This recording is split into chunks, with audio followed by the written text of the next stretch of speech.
Hello guys, so what's up? Today we are going to talk about the muscle contraction, the molecular mechanism of muscle contraction. So before going into the main topic or mechanism of muscle contraction, let me tell you about some facts about muscles. So 50% of our body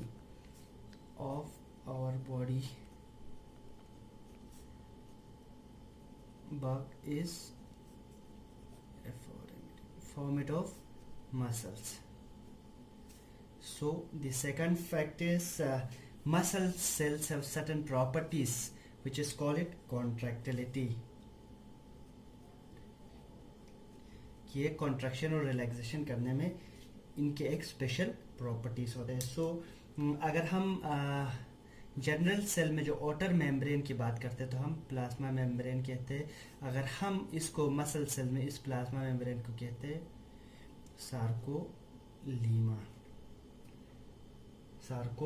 कहते हैं. सो muscle cells या muscle fibre है ये long होते हैं और spindle shape होते हैं. लॉन्ग एंड स्पिंडल शेप होता है.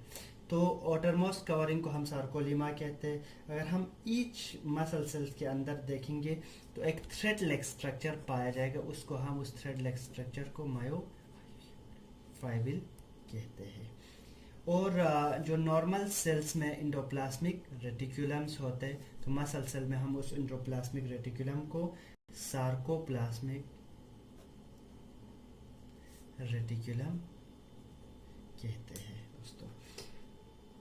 तो दोस्तों फिर हम बात करते हैं टाइप्स ऑफ मसल्स.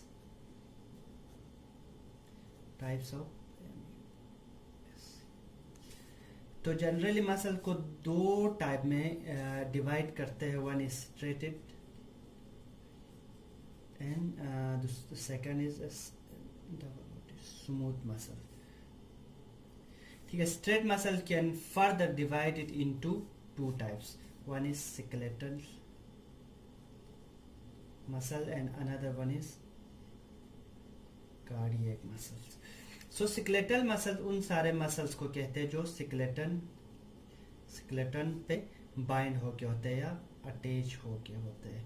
तो such as biceps, triceps, these are all muscles which are voluntary, जो हमारी ही हिसाब से कॉन्ट्रैक्शन और रिलैक्सेशन करते हैं. और कार्डियक मसल्स होते हैं मेनली या सिर्फ हार्ट के जो मसल्स होते हैं उसको हम कार्डियक मसल कहते हैं. ये भी स्ट्रेटेड मसल्स होते हैं लेकिन इसका जो फंक्शन है ये इनवॉलेंट्री होता है. इनवॉलेंट्री मीन्स ये हमारी अपनी मर्जी के हिसाब से रिलैक्सेशन और कॉन्ट्रैक्शन नहीं करते. ये खुद ऑटोमेटिकली रिलैक्स और कॉन्ट्रैक्ट होता रहता है. हम अगर स्मूथ मसल की बात करते हैं ये इसको हम नॉन स्ट्रेटेड मसल्स भी कहते हैं. ये मसल मेनली इंटरनल ऑर्गन्स में होते हैं सच एज स्टोमक, इंटेस्टाइन. इन मसल्स भी ये भी इनवॉलेंट्री होते हैं. सो दोस्तों हमने अभी मसल्स के कुछ फीचर्स के बारे में पढ़ा और टाइप्स ऑफ मसल सेल्स के बारे में पढ़ा. तो जो मसल कॉन्ट्रैक्शन है मेनली अगर कॉन्ट्रैक्शन की बात करते हैं तो ये कॉन्ट्रैक्शन को कौन ये करते हैं, मैकेनिज्म को कौन फेवर करते हैं कि कौन इस कॉन्ट्रैक्शन को करते हैं. तो कुछ प्रोटीन्स होते हैं जो मसल कॉन्ट्रैक्शन में मदद करते हैं या मसल कॉन्ट्रैक्शन और रिलैक्सेशन को स्टार्ट करते हैं. उनमें से सबसे पहले है एक्टिन प्रोटीन और दूसरा है मायोसिन और तीसरा प्रोटीन है ट्रोपोमायोसिन और फोर्थ प्रोटीन है ट्रोपोनिन. ठीक है दोस्तों, ये उन प्रोटीन्स का नाम है जिससे जो मसल कॉन्ट्रैक्शन को शुरू करते हैं या मसल कॉन्ट्रैक्शन में मदद करते हैं. सबसे पहले हम बात करते हैं एक्टिन के बारे में. एक्टिन जनरली टू फॉर्म्स में होते हैं. एक होते हैं जो मोनोमर सिंगल मोनोमर या दूसरा यही जो मोनोमर है वो एग्रीगेटेड फॉर्म में होता है. अगर हम ये मोनोमर या सिंगल फॉर्म में होते हैं तो उसको हम G18 कहते हैं या ग्लोबुलर एक्टिन कहते हैं। अगर ये एग्रीगेटेड फॉर्म में होगा तो हम उसको F18 कहते हैं या फेवरस एक्टिन या फेवरस एक्टिन कहते हैं। इसी तरह मायोसिन भी एक myosin is actually large asymmetrical protein और एसिमेट्रिकल मॉलिक्यूल भी हम कह सकते हैं इस, क्योंकि उसके जो सिमेट्री नहीं होते, इसके एक लॉन्ग टेल होते हैं और एक ग्लोबुलर हेड होता है, टेल और ग्लोबुलर हेड होता है। तो मायोसिन का एक इम्पोर्टेंट प्रॉपर्टी क्या है, ये एक्टिन के साथ एक कॉम्प्लेक्स बनाता है। Myosin has the ability to make complex with actin. तो हम उस कॉम्प्लेक्स को क्या कहते हैं, एक्टोमायोसिन।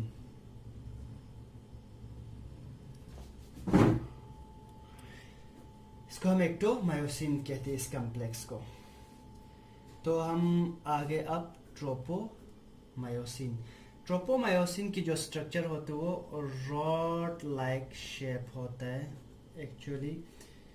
ये है, it is a part of actin filaments के पार्ट होता है ये। और ये जो है कहाँ रहते हैं, कहाँ प्रेजेंट होते हैं कि it actually lies in the groove of actin double helix. तो एक्टिन के जब ये एक्टिन प्रोटीन ऐसे होते हैं तो इनके बीच में जो क्या होता है, डबल हेलिक्स के बीच में से यहाँ पे ट्रोपोमायोसिन पे आ जाता है। और ट्रोपोनिन जो प्रोटीन होते हैं ये कहाँ पे पाए जाते हैं कि हर एक एंड पे ट्रोपोमायोसिन की जो एंड है, एंड यहाँ पे एक्चुअली ये यहाँ पे प्रेजेंट होता है। तो it is believed to be believed that these tropomyosin actually initiate the muscle contraction. So दोस्तों फिर आते हैं कैल्शियम, रोल ऑफ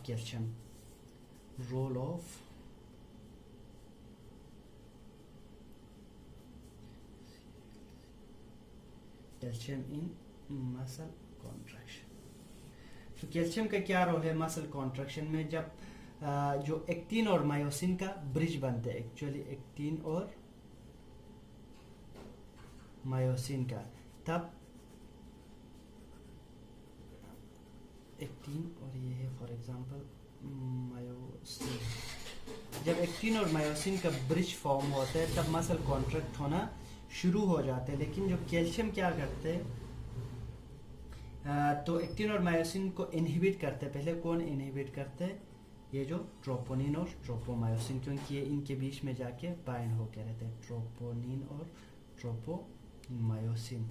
तो इसको इनहिबिट कौन करते हैं, कैल्शियम करते हैं। जब कैल्शियम वहां से रिलीज हो जाते हैं सार्कोप्लाज्मिक रेटिकुलम से, तो ये किसको इनहिबिट करते हैं, ट्रोपोनिन को प्लस ट्रोपोमायोसिन को।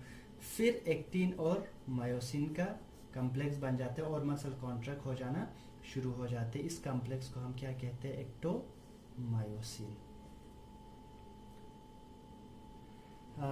और एक थ्योरी है दोस्तों, उस थ्योरी को हम क्या कहते हैं, क्रॉस ब्रिज साइकिल कहते हैं। इस क्रॉस ब्रिज साइकिल में एक्चुअली क्या होता है कि फॉर एग्जांपल ये है मसल, एक्टिन है फॉर एग्जांपल ये, और इसमें मायोसिन का हेड एक्चुअली अटैच रहता है।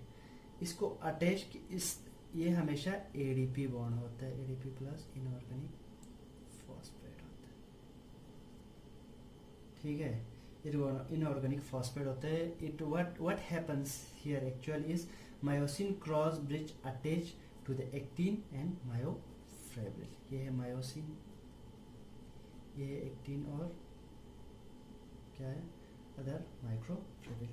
तो after that the working stroke, इसको हम क्या कहते हैं, ये पहले इधर इस तरफ खींचते हैं। तो जब इसके साथ नेक्स्ट क्या होता है, ये एक्टिन फिलामेंट, तो एडिपियोर इनऑर्गेनिक फॉस्फेट क्या हो जाते हैं, यहाँ से रिलीज हो जाते हैं।